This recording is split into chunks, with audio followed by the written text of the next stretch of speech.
Okay, I'm going to call the meeting to order. Please stand for the flag salute.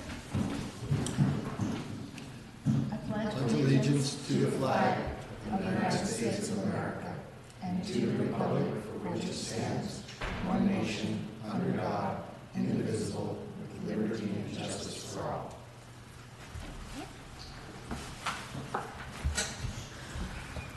Roll call. Commissioner Kennedy? Here. Commissioner Glass? Here? Vice Chairman Hewart? Here. Chairman Say? Here. Commissioner Hall? Here. And Commissioner Phillip. Here. Today we have absent Commissioners Putnam and Commissioner Patterson. Okay. Well, first, I'd like to welcome Mr. Bob Kennedy to the commission. Glad to be here. Thank you, Bob, for being here. And Amanda, now you're up. Okay, so our first order of business this evening is the actions from August 21st. Okay.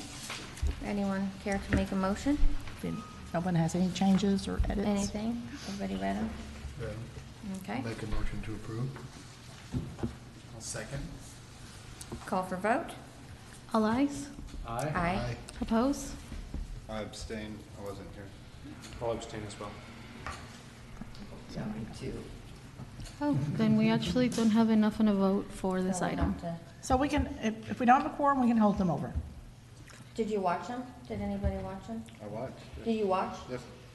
If you watch the tape and you feel comfortable confirming that the actions represent the actions of the planning commission, then you can vote. Then Okay. aye.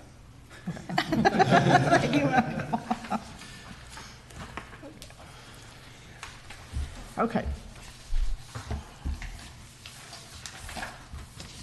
Our next item is, let me get Megan on the phone, excuse me.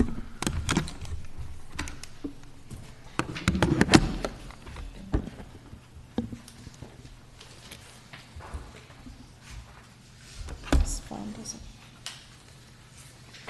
Oh, there it is. Sorry.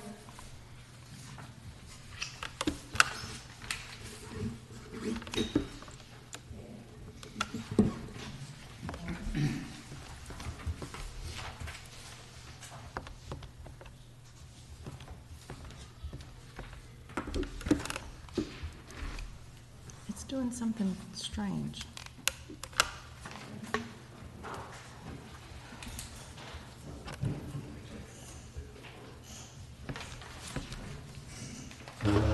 It's trying to put me on a 1.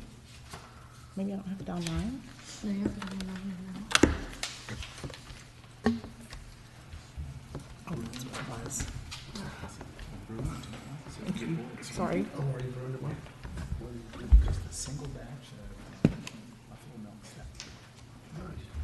Hi, Megan, it's Amanda. We're going to put you on speakerphone, and we're live at the meeting, okay? Okay, thank you. Can you hear me? I can hear you. Okay. Okay. So our first item this evening is application for a conditional use permit for transient rental at 347 Catalina. The owner is Barbara Roos. The applicants are Glenn and Heidi Rogers. This is in the high-density residential zone. The floor plan shows that it is a 2-story structure that contains 4 bedrooms and 1 bath.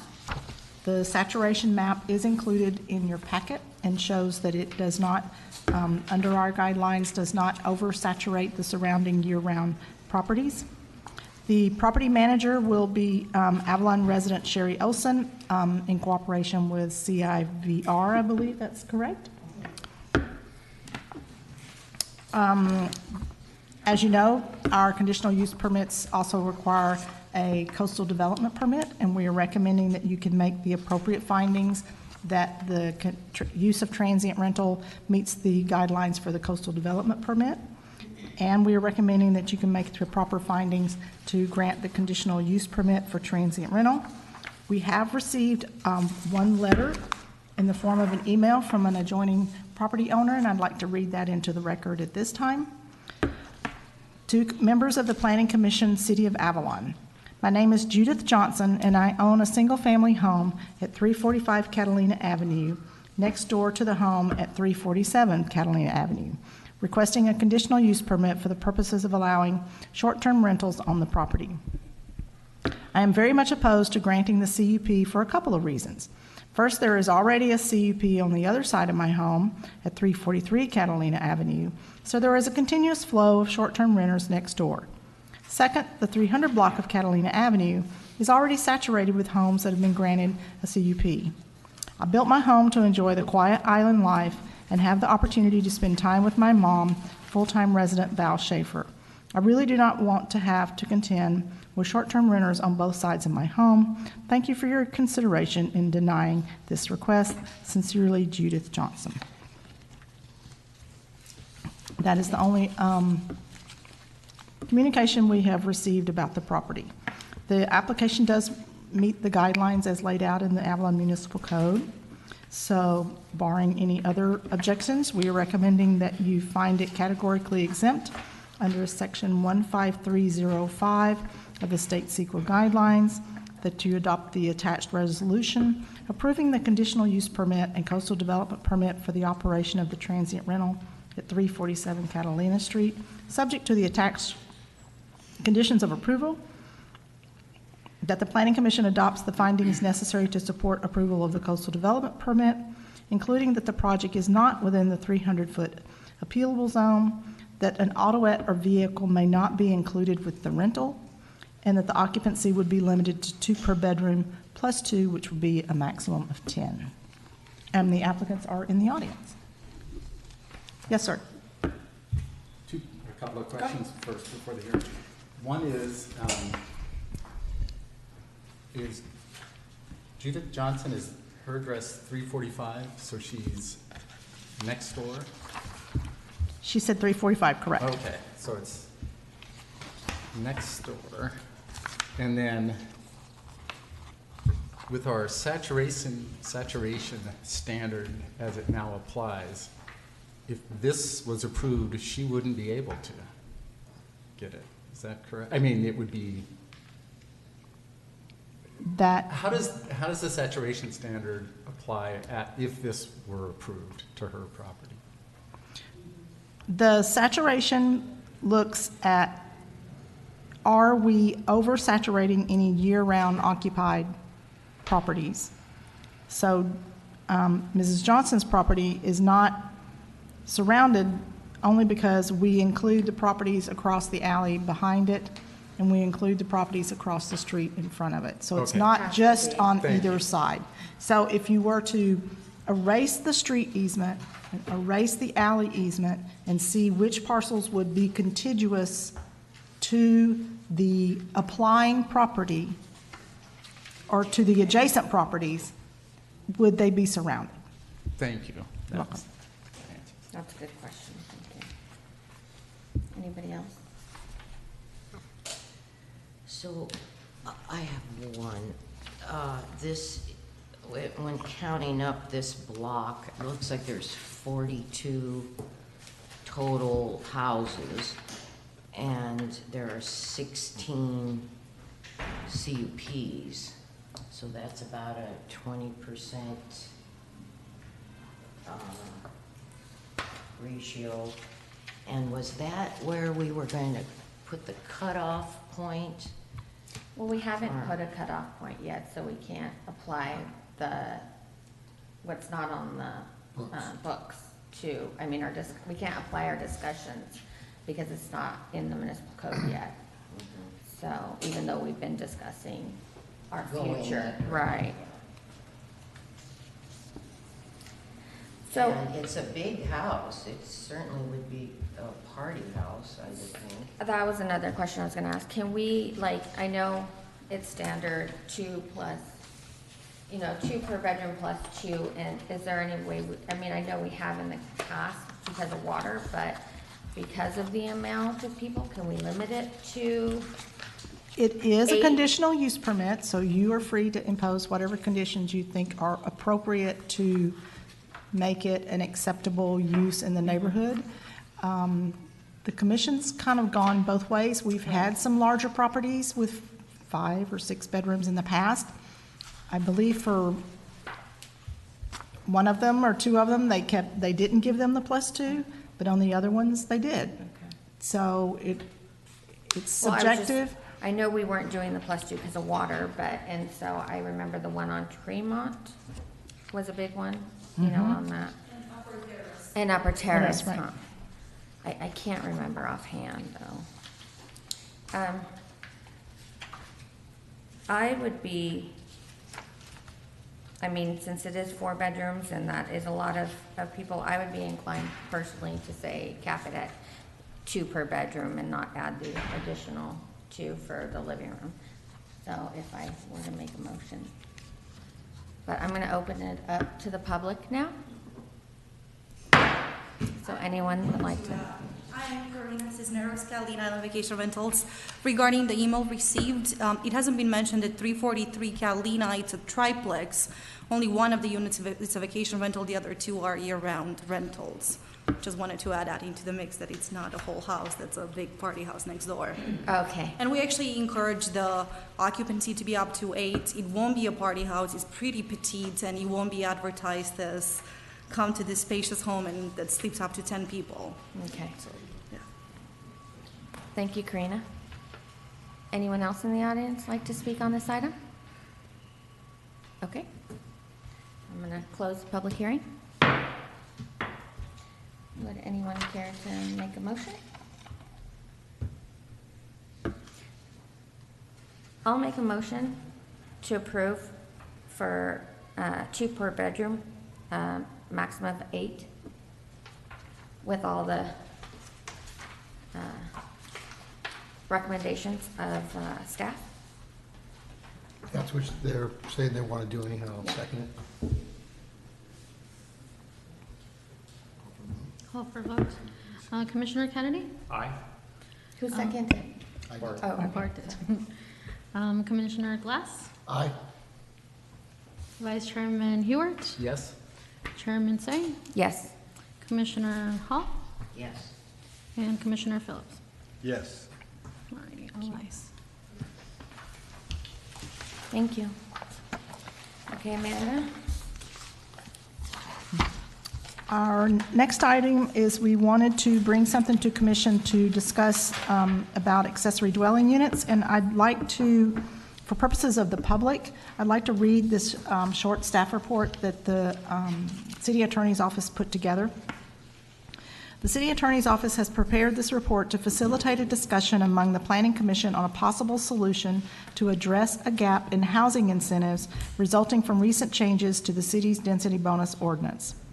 Previously, a city allowed a property owner to add an additional dwelling unit to a 2, 3, or 4-unit multifamily dwelling, hereafter called a small multifamily dwelling, as part of its density bonus standards in the Avalon Municipal Code.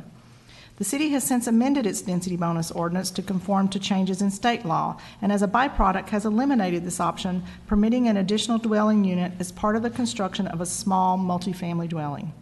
State density bonus law applies to housing developments, but is specific to developments with 5 or more dwelling units.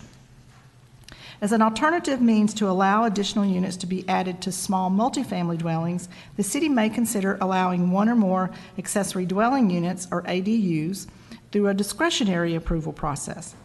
California law requires each city to ministerially allow certain types of ADUs on residential properties that have only 1 single-family dwelling on them, and the city has adopted regulations to effectuate this state law requirement. However, this ministerial approval process applies only to single-family residential properties and does not apply to a small multifamily dwelling.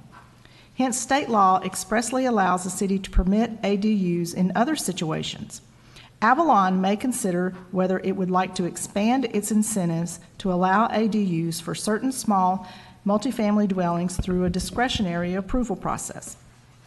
There is some precedent to take such action. The City of San Francisco permits ADUs in multi-unit buildings. So in addition to satisfying the statutory obligation to ministerially allow an ADU on a single-family lot, The city may choose to also allow an ADU or multiple ADUs on multifamily lots through a discretionary process, based on articulated standards through a conditional use permit or similar approval. If the Planning Commission and City Council wish to provide for ADUs for small multifamily dwellings, there are a number of considerations that could be discussed by the Commission, including whether the Planning Commission would seek to impose the same standards that presently exist for approval of conditional use permits generally, as found in the Avalon Municipal Code, Section 9-8404, or if ADU-specific standards should be imposed through a new ADU use permit. Additionally, the Commission should consider what limits it may wish to place on discretionary ADUs for a small multifamily dwelling. For instance, whether the city would seek to cap the total number of discretionary ADUs in the city or restrict discretionary ADUs to just one per small multifamily dwelling. The city has also sought to provide long-term housing by enforcing minimal rental periods, so the Commission might also consider whether it would want to restrict use of discretionary ADUs for small multifamily dwellings to a 6-month minimum rental term. With additional direction, the City Attorney's Office will prepare and provide further legal guidance on the most practical way forward regarding discretionary ADUs on small multifamily dwellings, and more broadly, amendments to the city's municipal code regarding the same. Thank you. Yes, sir. Once again, 2 questions. Okay. One is, it almost sounds like it's for new construction, but it's really not, is it? I mean, if this were allowed, it could be for existing duplex. Yes. Or a new one. Okay. Yes. And then the second one is, it sounds like the single-family ADU is an administrative review. Yes, it is an over-the-counter permit. Can this be either? Could a multifamily, would it have to be a public hearing review, or could it be? It sounds like it's leaning towards having it through a public hearing. But I believe- could it be either way? And Megan, did you hear the question, Megan? I think the question, if I think I caught it, was whether this multifamily process could be a ministerial process, or does it have to be discretionary? Yes, that's the question. And I think the answer is that it could be either. That the discretionary component obviously keeps the city sort of able, through the conditional use process, able to impose conditions that may be relevant as the circumstances change for the varying sort of, whether you have a 2-unit or a 4-unit, there may be varying issues that come into play that would allow you to address those issues through imposed conditions, which you really can only do through the discretionary process. Right, and that is kind of reflects the conversation that I had with Todd Leishman in BB&K's offices. Typically, in the past, the additional density bonus units, it's additional density on the parcel. So in this respect, you could potentially be allowing this parcel to be over density, even though the state has said ADUs are not considered density. So I think our thinking was, as Megan described, there may be more issues about this type of development where you would want to reserve the right to impose particular conditions on it. But we could certainly further investigate either way. And So- ultimately, it would be the council's going to be the directive. Okay, thank you. That answers. So, but if we do decide to have that with multifamily units, it would be considered an ADU, correct? Correct. So then there are state requirements that we cannot, say, can't. I mean, because, with the regular ADU, the state regulates what they can build, correct? Correct. And this is another question for Megan. I think the question, Megan, is would the state requirements for ADUs apply to any ADUs that we may approve under this program? I think the answer answer to that is I think that we're borrowing the concept of ADUs that apply to single family and giving them to multifamily. So the state requirements wouldn't apply in the same way that they do for the single family home. So I don't think that they do, but we'll certainly confirm that that's the way that the regulation would work. And I think the staff's thought was we've kind of fleshed out to the greatest extent that we could under the state statute, the areas that the city had some discretion on how we wanted to formulate our ordinance for the ADUs for single-family residents. We kind of fleshed out what we thought we wanted to impose and not impose as condition as far as like parking and those type of things.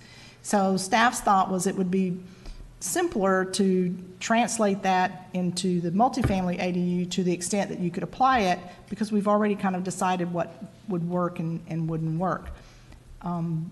But certainly if the commission wanted to impose some additional conditions because it was a multifamily unit, then that's something we could formulate in the ordinance. I think this is great. I mean, considering that there's no land really in Catalina to add an additional, ADU, because our lots are so small, and it would create more housing. And I do like the fact that if we could impose a long-term rent, I think this is great for creating more housing in Catalina, and I hope to see that it does, and that it is long-term and not turning into vacation rent. And that was a condition that the city was allowed to impose in our Right. single-family ADU ordinance, is that they could not be used for a transient rental.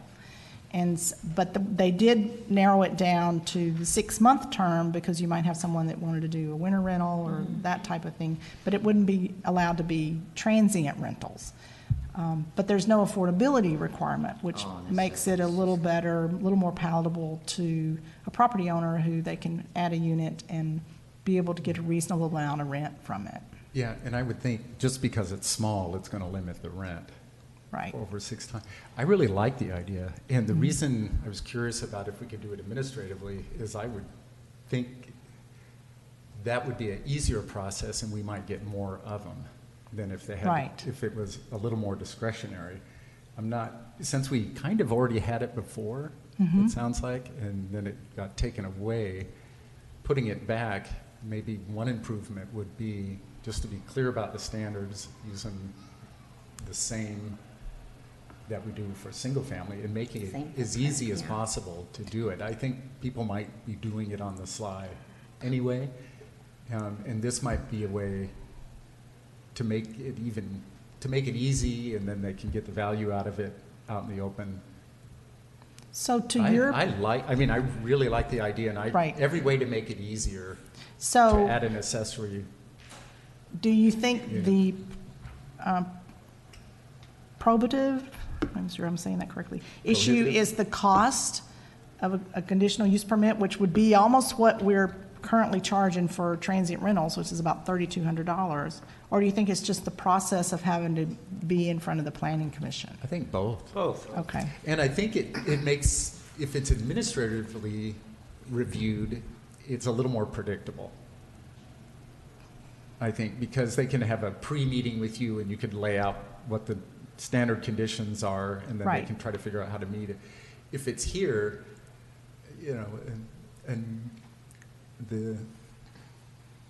it's really more of a coin toss, and it would be, I think, more likely to be disapproved if it comes to the planning commission, because, and I don't think for necessarily the right reasons. And the reason I'm saying that is I think we really need extra housing. And Right. We really need housing of all types. And this will provide a certain type of housing, and to encourage it as much as possible. I don't think people in Avalon are afraid of high density. So I don't. Used to it. Yeah, but that does come up as an issue at public hearings well, and I when think, the neighbors are concerned. So I'm About, afraid a neighboring issue, which might be legitimate, but I'd say falls secondary to the city overall goal of getting some more homes in. Anyway, that's my I would go ahead. initial discussion. So this could be new construction? Could it be a developer going in and adding another apartment on a brand new? Yes. Home Excuse or me, on a yes. brand new triplex. Right. Okay, and there's no affordability Not, restriction? no. More affordability you put on stuff, the less likely it is to actually happen, I think, unfortunately. Say that again? I said the more you impose an affordability clause on something, the less likely it is to happen. If someone could rent something at a market rate, you know, what they're going for, I think you'll have more people convert something to that, thus making more housing, than if you've got to keep it to like a rent controlled, you know, this is all you can charge for it. And that's the, Well, that, California just passed rent control, didn't they? well, Well, they can- they've passed some tenant protection measures, I think. But that's increases.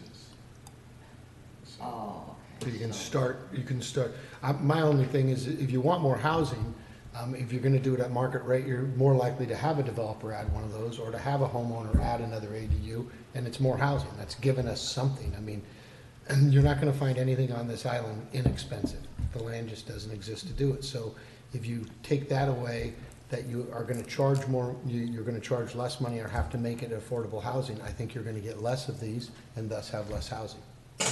Kind of also, it seems like this would apply to existing homes more often Yeah. than new new development. Just development. Yeah. by the fact we don't really have new development very often. I mean, it's so rare.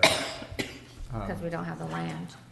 And if they were doing new, infilling, it could happen. but if they were doing a brand new house, But it they're hasn't. more likely to So, put it and on. and I'm just thinking the utility of this is a lot of homes that are duplexes might be able to, and they have the room, which it won't be that many. Right. I mean, this Right. really isn't going to have a big impact. It's probably going to be a pretty small impact on housing. Well, I'm thinking, what if the island company wants to do it, huge? Well, I think, If they did, I think it would go, they would probably do a planned unit development, which is a real flexible development tool, and then, I mean, this little thing would probably not be much of a factor. and this is only being proposed for duplex, triplexes, and quadplexes. So if you're doing a 15-unit Wouldn't even count. property, apply. we're not proposing ADUs, then your density bonus statute would kick in. Because density bonus is 5 units or more. I just think the more restrictions you put on it, the less it's gonna happen, and it's gonna be counterproductive to us producing more housing units for people to stay in. So what I'm hearing is that we would like to investigate a little bit more if we could do it as a administrative permit. Does anybody else think, I guess? I agree Completely agree. Oh, with okay. Eric. Make it as easy as possible. Okay. I don't think we're going to get many, so if we could get a couple to make it easy.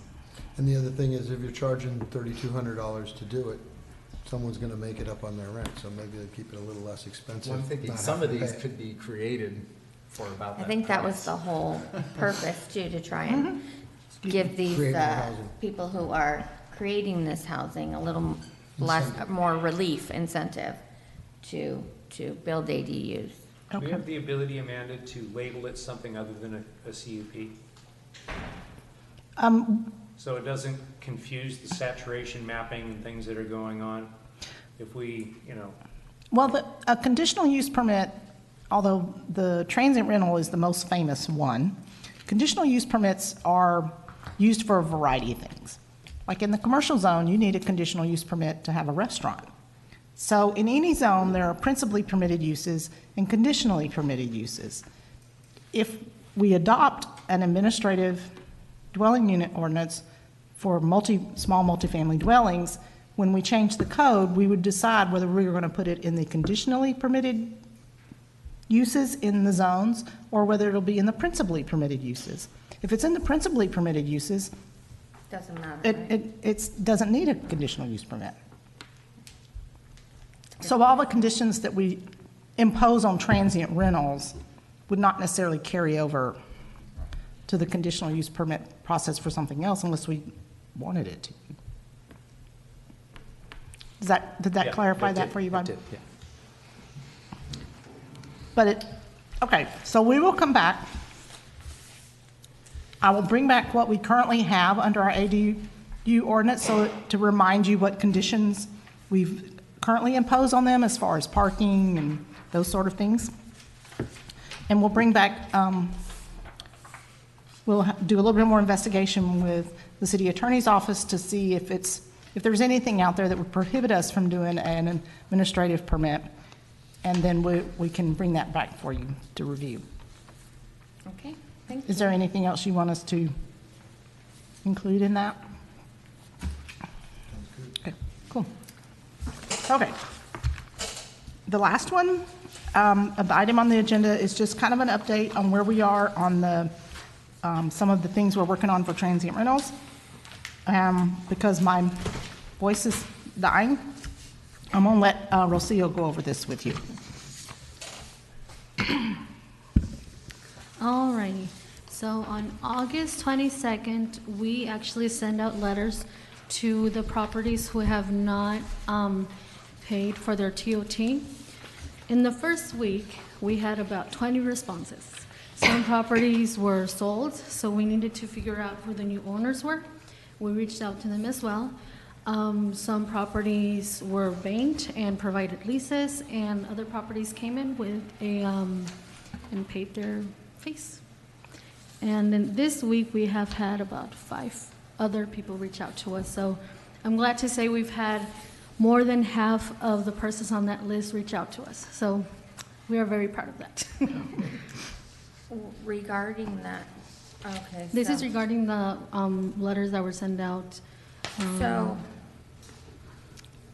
the ones that sold, do we know if they're currently still using their CUP as a vacation rental, or are they like occupying it? We've sent them the same letter out. Yes. That says there's not been any TOT payments, even though they're a new owner and they would not necessarily have been responsible for the previous No, owners. I mean, like, so did they come back saying, okay, say 5 people just rent, 5 people purchased homes with conditional use permits? Yes. So the new owners, are they continuing the use? Or Oh, they, yes, are they they- just, okay, I bought the house, now I moved in, now I'm living here year round? They actually have continued to have the property as a transient rental. All of them? And the ones that we've received, yes. Okay. And they have also, I had them fill out a new business license so that it is legally under the new owner's name. Okay. And one other thing that I provided to you, which I actually enjoyed, was I went back to our records. So we started with the, first of all, I included the grandfathered list of all the transient rentals prior to when the city actually imposed to have the public hearings for transient rentals. And then I also provided a list starting from 1990 up to date of which properties and the dates of when they applied for a CUP. And that should be included in your packet.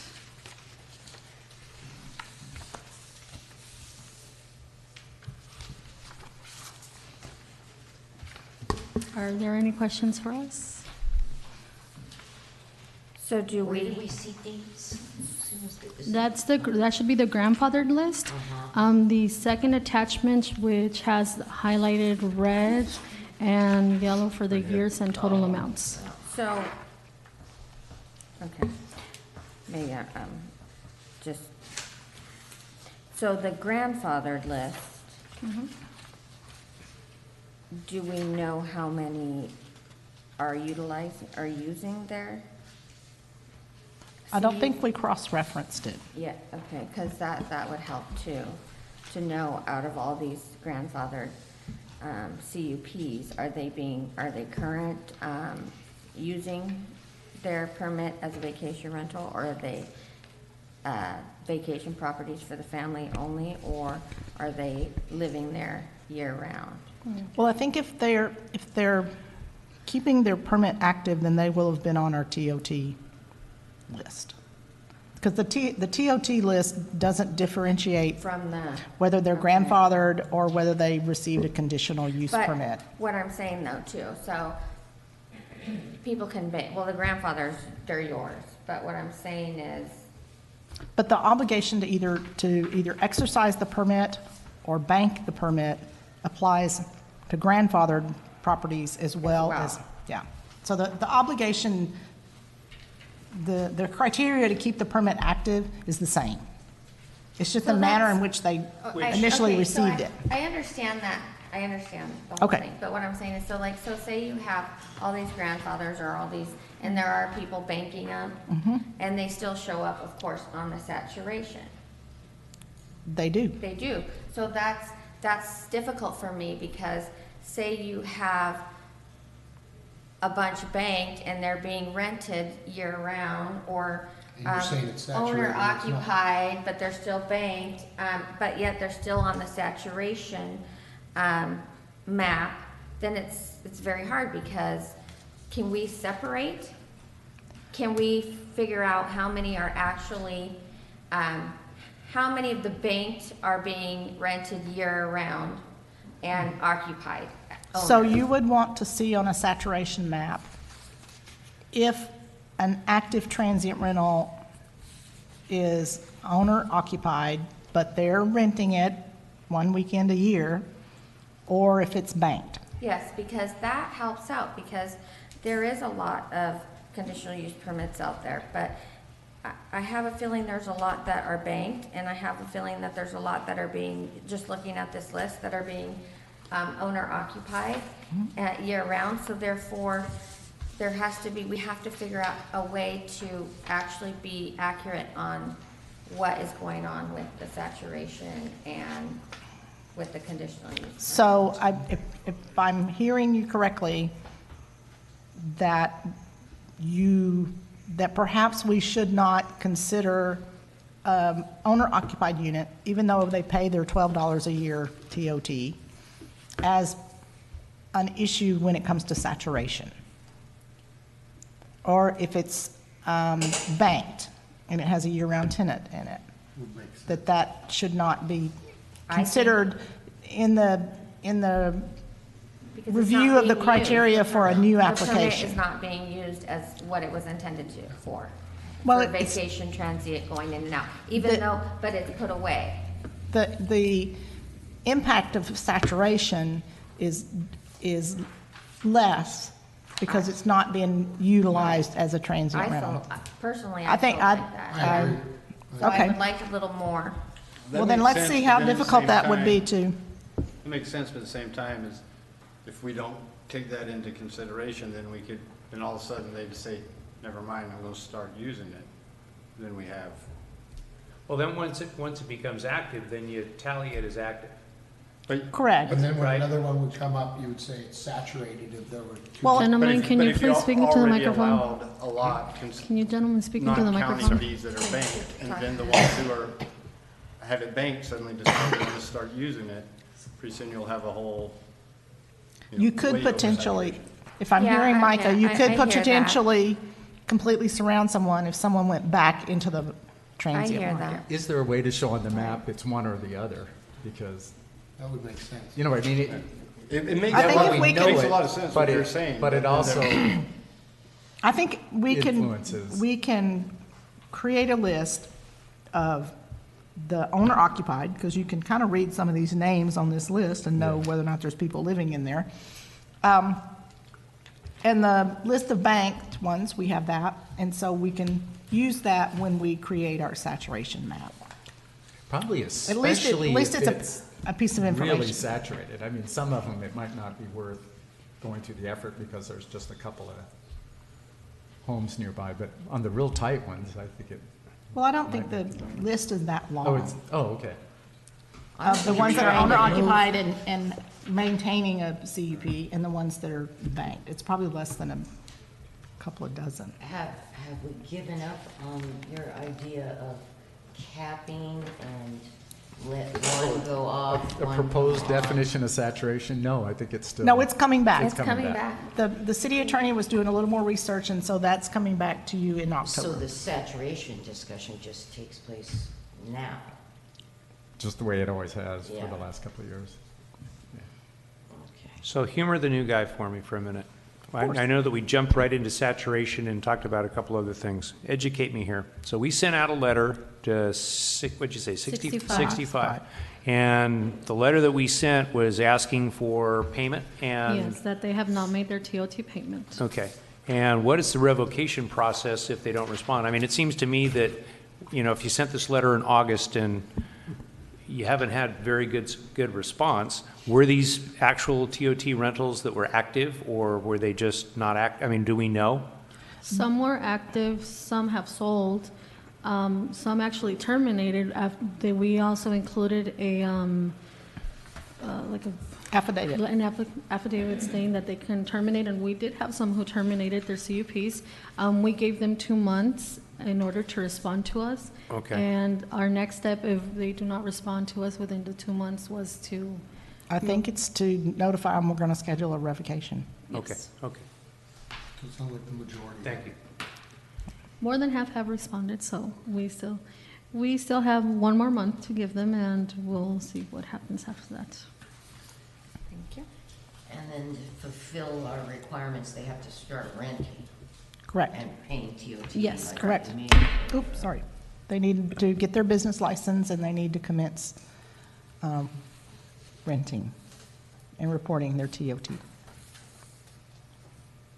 Okay. Okay. Oh, I would also like to add, we had, I believe it was 7 or 9 completely illegal CUPs, and we have heard from 6 of them. And some completely terminated their of course, they terminated their applications, and some actually paid for their TOT from the last 3 or 5 years. So we did have action from those as well.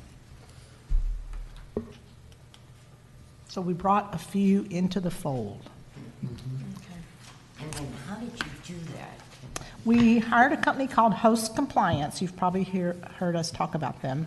And they have the ability, through algorithms and amazing internet things, to go out and look at the dozens and dozens of website hosting places where you can put your property out there and rent it. And they would go through and look at the descriptions and figure out where they were in Avalon, come up with a street address. And then they came to us to see if they were on our books as a vacation rental. And when you compared the two, that's where we came up with a list of those that were completely off the books. And so are they now required to get a CUP and become compliant, or are they still remaining off the books and just paying?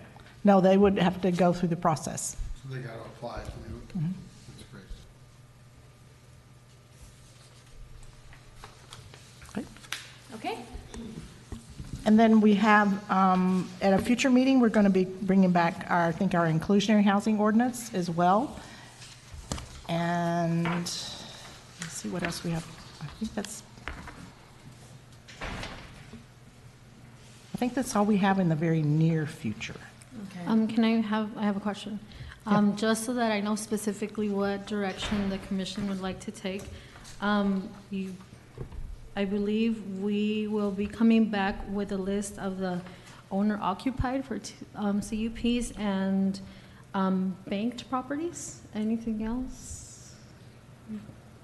Anything else? Do it all at one shot, you're saying? I can understand We'll that. come up with that after you give us the. Yes, No. when you come back. Thank you, Rocio. You're welcome. Okay, Amanda? I think that is it. Okay. We're going to bring back the accessory dwelling units for further discussion, and we'll be bringing back the transient rentals. Okay. And I believe that the goal is for BB&K to actually be presenting an ordinance that we're going to finally put some language together, especially with the proposed licensing. Okay. Where it's going from a conditional use permit to a license. If you haven't been following the discussions, Bob, we've reached the consensus where we think going forward, we would adopt an ordinance where transient rentals would be permitted under a type of license rather than a conditional use permit, and it would no longer be a land use entitlement that would go with the land. Right. You'd have to come in and just reapply if someone bought it or something such as that. Right. Great. Okay. Any commissioner business? No? Okay, anyone in the public would like to, Any other issue? any issues? Say goodnight, Tom. Okay, good night, Tony. Meeting is adjourned. Thank you, Megan. Thank you, Amanda. We'll be in touch. Thank you for your All time. right, sounds good. Have a good night. You too. Bye-bye. Bye.